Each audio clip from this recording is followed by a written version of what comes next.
right, here's the same skill. We're going to multiply two binomials, but this time we're going to use a different strategy called the box method.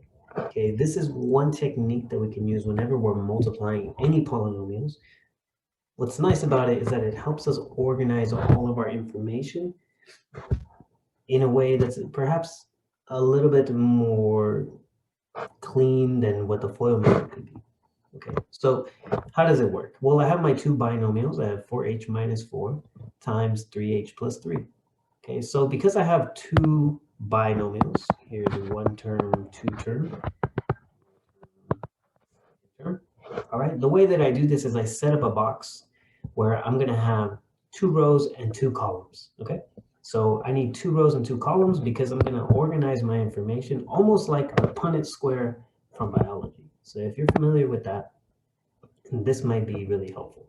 So my first binomial is 4h minus 4. So I'm going to set this up as 4h over the first column and then minus 4 over the second column. If I would have had three terms, then I would have set up three columns, right? So it all depends. The box can become a rectangle. It can be adaptive to whatever type of polynomial you're working with. And then if you look at my other binomial, that's a 3h. So 3h will be along my first row, and then positive 3 will be along my second row. What we do now is we just multiply. All right, so I'm going to multiply 4h and 3h. Right? So these two terms get multiplied. So 4 times 3 is 12. And h times h will give us h squared. Okay, remember that h has an invisible power of 1. So it's this one. So when you multiply h times h, we add the powers. So we get 2.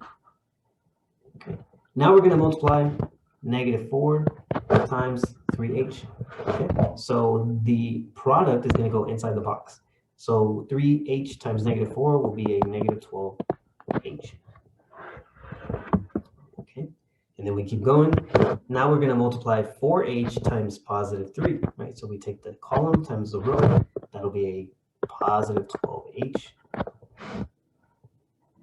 And then finally, positive 3 times negative 4, that should be a negative 12. Okay. So here's one of the unique aspects about the box method. It does not always work, okay? It doesn't always happen, but a lot of the times what you'll find is that the common terms or the like terms exist along the diagonal.